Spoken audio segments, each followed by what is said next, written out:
Bienvenue au Gamma Podcast. Ici Dave Powell pour vous parler de plusieurs aspects dans l'entraînement, soit la force, la performance, la nutrition, la récupération et encore plus, le tout dans un environnement éducatif et propice à de nouvelles découvertes. Sur ça, bonne écoute.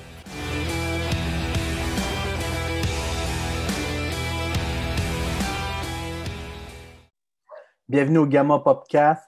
Aujourd'hui, on parle de mindset. Comment bâtir un mindset d'un champion, d'avoir que tu veux atteindre des objectifs. Bien, souvent, on a bien beau parler d'entraînement, de nutrition, de sommeil et tout ça, mais aussi l'aspect d'un mindset, c'est hyper important.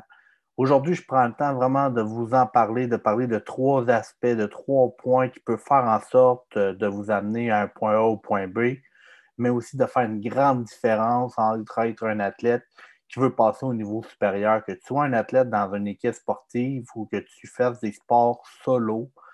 Ce podcast est fait pour toi. Fait qu'on parle de mindset. Aujourd'hui, pourquoi que j'en parle, c'est que j'ai eu la chance d'avoir une formation. En fait, j'ai eu la chance d'avoir un 60 minutes avec Phil Heath, que si les gens qui ne le connaissent pas, c'est 7 fois Monsieur Olympia. C'est pour être 7 fois Monsieur Olympia, il faut que tu aies vraiment un mindset de champion. Puis c'est justement quand on est dans le milieu du bodybuilding, tu sais à quel point c'est tough de faire ce sport-là parce que c'est tough physiquement, c'est tough mentalement, il y a beaucoup de sacrifices à faire, mais je pense que c'est pas juste dans le bodybuilding, mais dans toutes les sphères de votre vie, on doit faire certains sacrifices pour obtenir et avoir le résultat souhaité. Pour ceux qui me regardent, vous pouvez aller voir aussi sur YouTube si vous voulez avoir au complet un visuel parce que j'ai juste mis en lien avec un PowerPoint. Fait qu'on y va. Fait que c'est pour ceux qui le voient, Phil Heath, il est à droite avec Monsieur Olympia et j'ai mis aussi sur le cover Tom Brady parce que c'est pour être un athlète, comme c'est pour moi, Tom Brady, on peut en jaser longtemps, mais c'est un gars qui met énormément de temps, puis je pense sur son mindset, sur ses entraînements et tout ça, et ça fait en sorte que même encore en 2022, il retourne jouer au football, puis il est au-dessus de 40 ans, puis c'est un champion à la base. C'est ça qui fait une différence.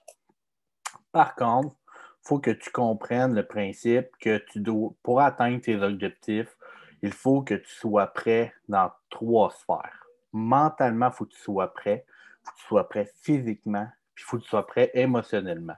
Parce que c'est pour atteindre tes objectifs, il faut que tu saches que ça ne sera pas facile. Puis si tu mets ton corps à l'épreuve.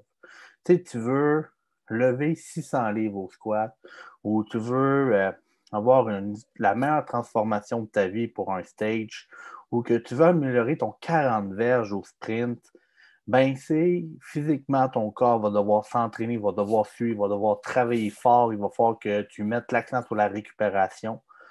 Mentalement, c'est pas toujours facile parce que tu dois faire des choix. Il faut que tu fasses des sacrifices, il faut des fois t'investir sur toi-même, mais c'est mentalement, des fois, il faut que tu comprennes que dans une planification, surtout si vous êtes tout seul, ça peut être difficile d'atteindre votre objectif. Puis même quand vous êtes encadré par un professionnel, ça peut arriver que des fois que ça soit plus difficile. Puis émotionnellement, c'est simple parce que on peut avoir le côté du revers de la médaille, être super satisfait de toutes les atteintes, tous les efforts que tu fais, mais aussi des fois, ça peut arriver que émotionnellement, qu'on peut mettre trop de pression pour atteindre tel objectif. Tu te mets trop de pression pour essayer de dépasser ton objectif. Tu te dis, ben, regarde, au lieu de le faire en 1 an, j'essaie de le faire en 6-7 mois. Mais ça, c'est appliquer une pression. Puis des fois, ben, émotionnellement, ben, on peut commencer à avoir un peu plus le côté, comme on va dire, sombre. Mais en ce moment-là, ben, il faut voir un peu plus, puis comme embrasser euh, ce processus-là. Parce que c'est, en gros, que tu veux le devenir, exemple, médecin. Si on parle de l'école, si on parle dans un sport que tu veux devenir un athlète professionnel ou tu veux juste atteindre un temps, une shape, perte de poids ou prise de masse musculaire, il faut que tu saches avant tout que c'est un processus qui se fait sur du long terme. C'est pas en 1 mois ou 4 semaines ou 6 semaines que tu vas atteindre les réels objectifs que tu veux. C'est un processus sur du long terme et du long terme, on peut parler d'1 an et même encore plus d'1 an. La différence aussi. La différence, c'est qu'il faut que tu sois capable de différencier entre ce que tu veux et ce que tu veux réellement atteindre. Parce que, en fait, de comprendre la différence entre ces deux concepts-là, c'est vraiment le degré de l'implication pour l'atteinte de tes objectifs. Parce que tu peux dire que tu veux prendre 10 livres de masse musculaire. Puis ça va se faire. Tu peux prendre 10 livres sa balance, puis tu vas être super content. Mais si tu veux réellement prendre 10 livres de masse musculaire, mais seulement de la masse maigre, c'est beaucoup plus difficile.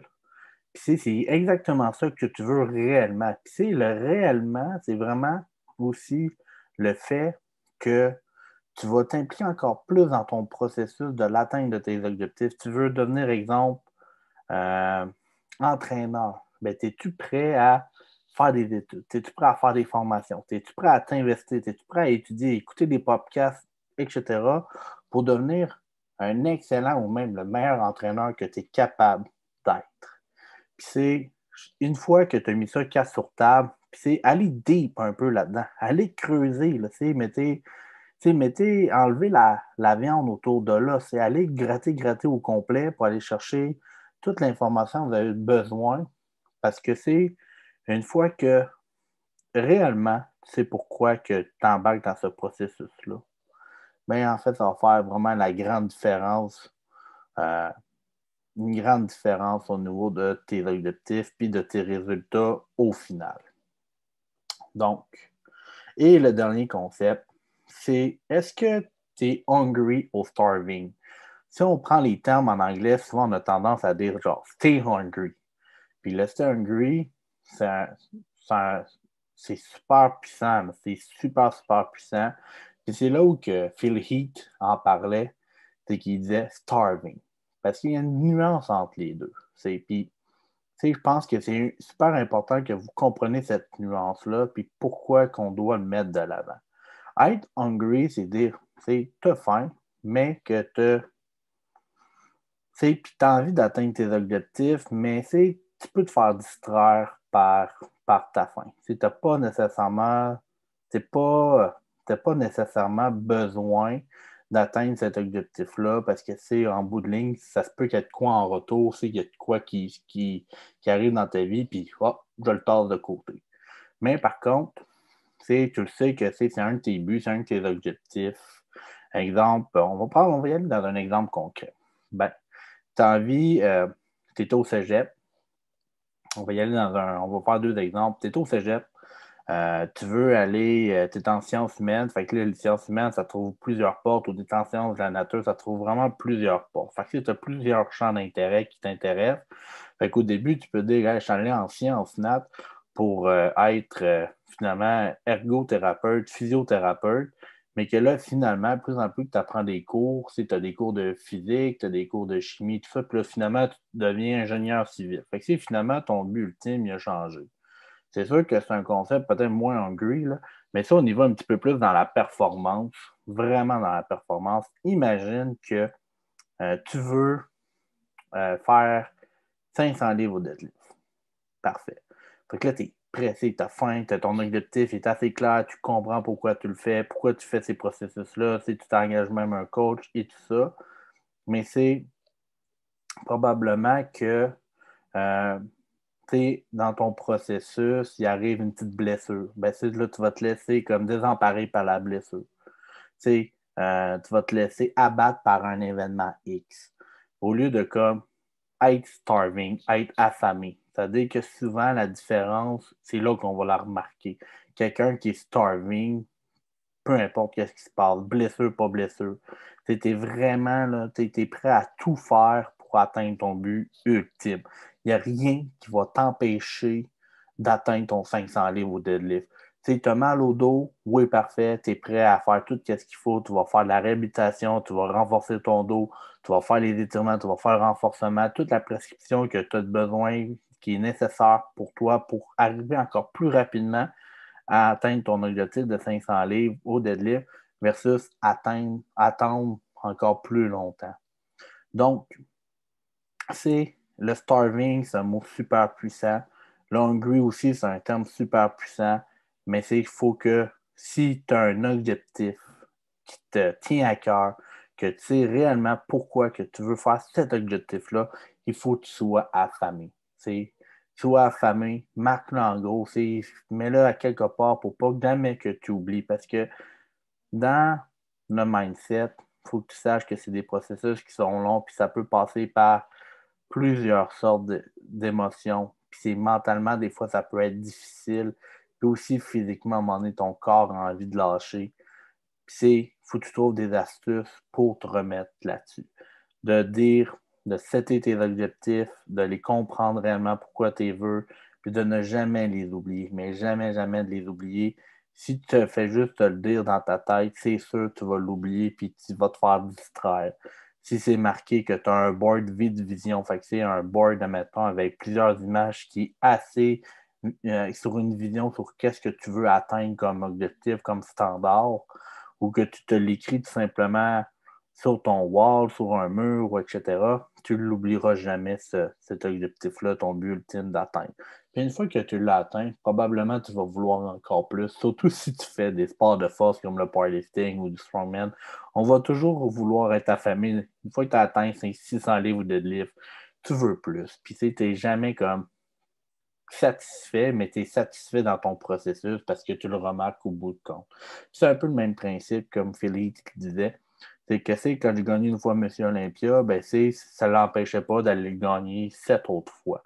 Fait que c'est là que je veux m'en venir, c'est que pour être parmi les meilleurs, d'avoir un mindset de champion, il faut qu'on revienne à la base, que tu sois prêt mentalement, physiquement, émotionnellement à atteindre tes objectifs. Fait que c'est assez puissant. Il faut que tu sois réel, il faut que tu comprennes réellement pourquoi tu veux faire tel objectif, puis de l'atteindre. Pourquoi, à quel point c'est important pour toi. Et être affamé, être prêt à tout faire pour pouvoir être content de ton processus sur du long terme et d'être des crimes. J'ai tout fait pour atteindre la shape que je voulais ou atteindre le total sur la plateforme que je voulais. Et là, c'est gratifiant. Si vous avez des questions par rapport au mindset, n'hésitez pas à venir m'écrire. Ça va me faire plaisir. Vous pouvez me suivre sur Instagram. Fait que D_Pawi ou gamma.performance sur Instagram. Sinon, sur YouTube aussi. N'hésitez pas de laisser des commentaires. Et sur ça, je vous souhaite une bonne semaine, gang. Bye.